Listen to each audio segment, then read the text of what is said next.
네, 삼성전자 주주 여러분들 안녕하세요. 김프로입니다. 오늘 장 마감을 하고 바로 방송을 켰는데요. 오늘도 빠르게 핵심만 말씀드리는 시간 가져보겠습니다. 먼저 오늘 삼성전자는 3%가 넘는 하락으로 마감을 했습니다. 그런데 오늘 아침 상황을 보시면 이 정도로 끝난 게 다행이었는데요. 오늘 코스피가 4%가 넘게 폭락을 하면서 6,500원 선까지 밀렸습니다. 연휴 동안 일본 니케이가 급락을 하고 낸드 플래시를 만드는 이 키옥시아가 하한가까지 떨어지면서 그 여파가 오늘 우리 시장을 그대로 짓눌렀던 겁니다. 그런데 오늘 삼성전자에 눈에 띄는 부분이 하나 있는데요. 장중에 삼성전자가 이 121선 부근에서 외국인 매수가 강하게 들어오면서 추가 하락을 막아주는 모습이 나왔습니다. 오늘 수급을 보면 외국인은 순매수를 했고 기관은 순매도를 했는데 결과적으로 외국인은 이 지지선을 지켜준 셈인데요. 그래서 오늘 영상에서는 왜 하필 이 자리에서 외국인이 들어왔는지, 그리고 이번 주 남은 이벤트들 앞에서 우리가 어떻게 대응해야 되는지까지 전부 다 정리를 해서 말씀을 드려볼까 합니다. 이렇게 중요한 내용 총 정리해서 오늘 영상에 준비해봤으니까 영상 끝까지 절대 놓치지 마시고요.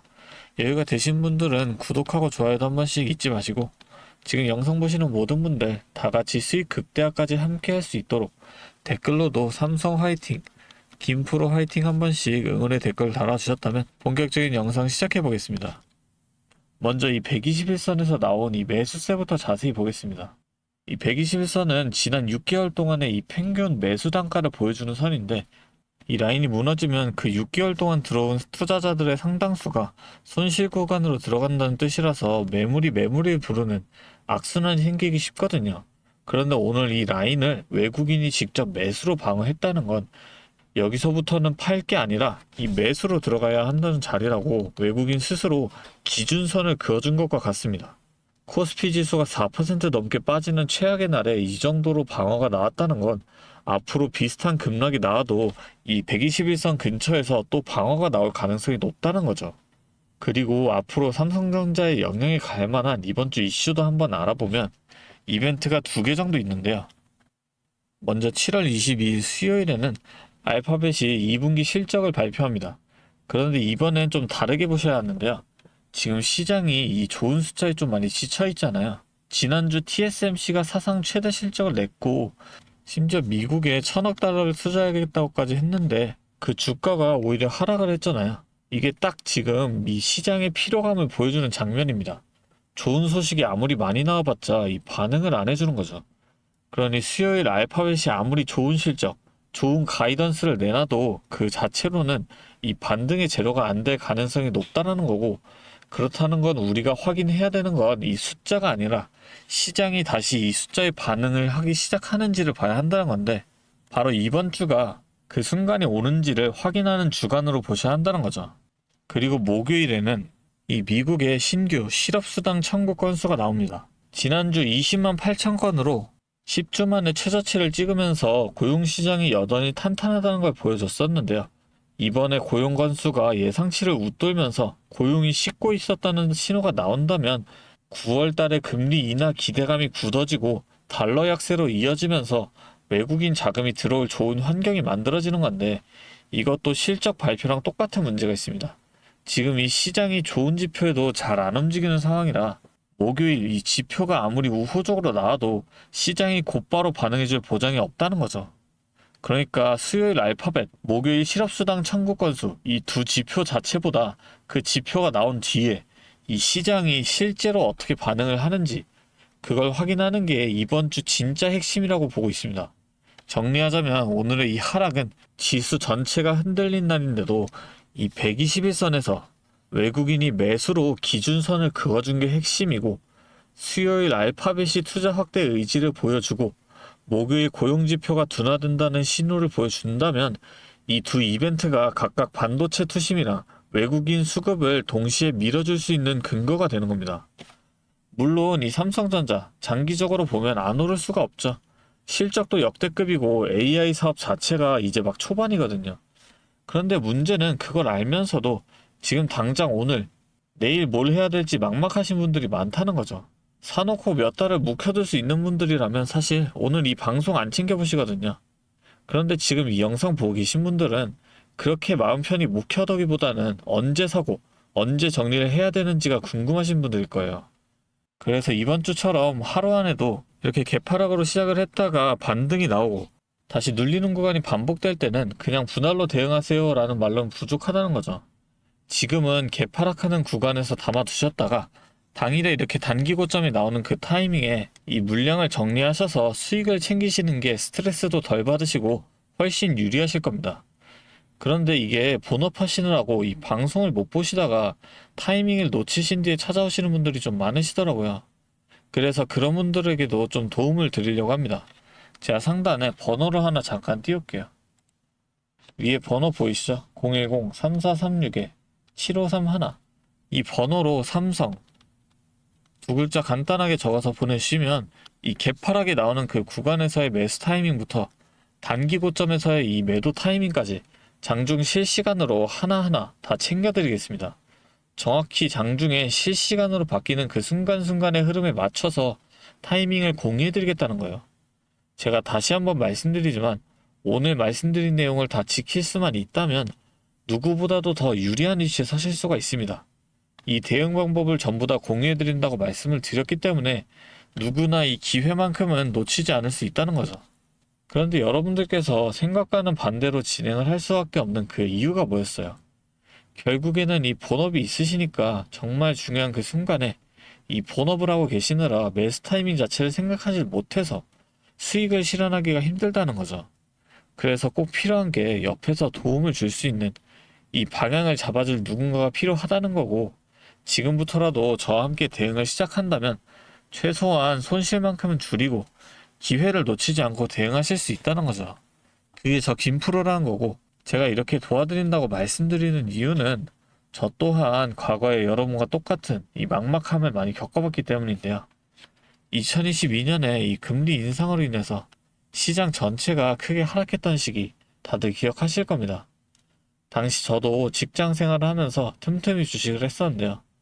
워낙 우량주니까 시간 지나면 알아서 회복되겠지라고 생각을 하면서 버텼었는데, 이게 확실한 기준이 없으니까 계좌의 손실은 계속 커지고 일상생활조차 집중하기 어려울 만큼 스트레스가 정말 심했습니다.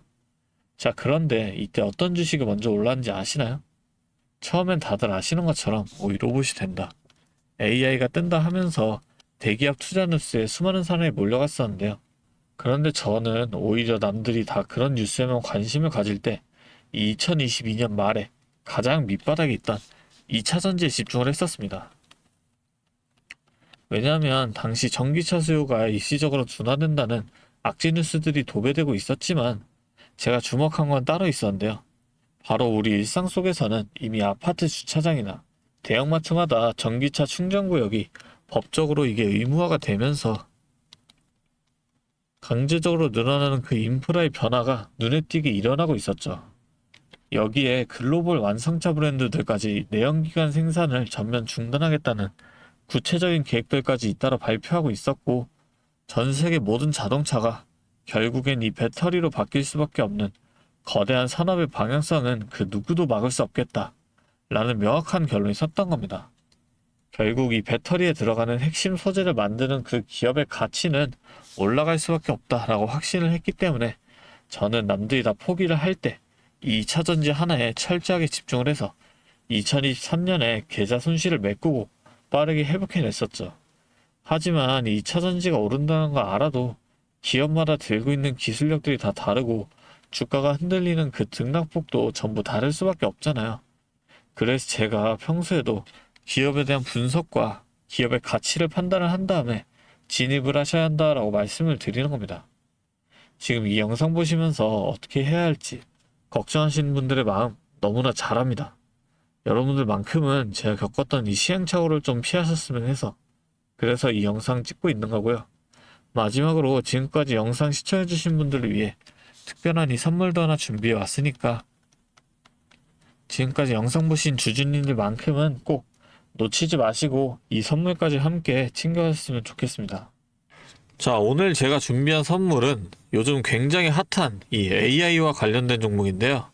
자, 그런데 이 AI가 사용되는 곳이 굉장히 또 많고 용량도 크다 보니까 전기가 부족해져서 이 전력난이 상당히 심각하다는 겁니다. 이게 어느 정도냐면 이 데이터 센터가 쓰는 전기량이 우리나라 전체 사용량의 2배가 넘는다는 거죠. 그래서 이 데이터 센터 기업들이 가장 먼저 해결해야 하는 숙제가 바로 이 전력난을 해결하는 겁니다. 자, 그런데 이 전력난을 해결하려고 발전소를 더 지으려면 이 10년이 넘는 시간이 걸리는데 당장 내일 전기가 모자란데 10년은 너무 길죠. 그래서 오늘 가져온 게 가상발전소인데요. 이 가상발전소는 정부와 기업도 큰 관심을 보이는 핵심 사업이라는 겁니다. 그러면 이 가상발전소는 뭘까요? 실제로 발전소를 짓는 게 아니라 여기저기 흩어져 있는 전기들을 네트워크로 묶어서 하나의 발전소처럼 통합 관리하는 시스템인데요. 예를 들어서 전기차 배터리에 남은 전기를 전력망에 다시 팔아서 수익을 낼 수도 있는 겁니다. 이런 식으로 전국의 남은 전기들을 AI가 모아서 마치 하나의 거대한 발전소처럼 운영하는 거죠. 사실 지금까지는 전기를 절약해야 한다 이렇게만 생각했잖아요. 그런데 이 조건 자체를 바꿔버린다는 겁니다. 이 발전소를 무작정 지을 수 없다면 있는 전기를 얼마나 효율적으로 쪼개서 쓸 수 있느냐가 핵심이 된 거예요. 이게 바로 이 가상발전소가 앞으로의 시장을 지배할 수밖에 없는 이유가 되는 겁니다. 이미 테슬라에서는 일본에서 가상발전소 사업을 전국으로 확대했고요. 우리나라 정부도 제주도에서 이미 시범 사업을 운영하는 중이죠. 결국에는 이 가상발전소, 즉 VPP 사업이 미래의 핵심 사업으로 자리 잡을 수밖에 없는데요. 제가 이 중에서도 무려 5년 전부터 이 가상발전소를 준비해온 특정 종목 한 가지를 가지고 왔습니다. 이 기업은 다른 경쟁사들이 이제 막 가상발전소 사업에 뛰어들 때 이미 5년 전부터 대기업들과 인프라 구축을 마쳤고 범용성 또한 한 가지에 묶여 있는 게 아니라 아파트, 상가, 공장, 그리고 전기차 충전소까지 서로 다른 에너지를 컨트롤하는 독보적인 통합제어 기술을 이미 갖추고 있다는 겁니다. 다시 말해서 에너지 효율을 뽑아내는 기술력이 시장 평균보다 이미 30% 이상 앞서고 있다는 평가를 받고 있어요.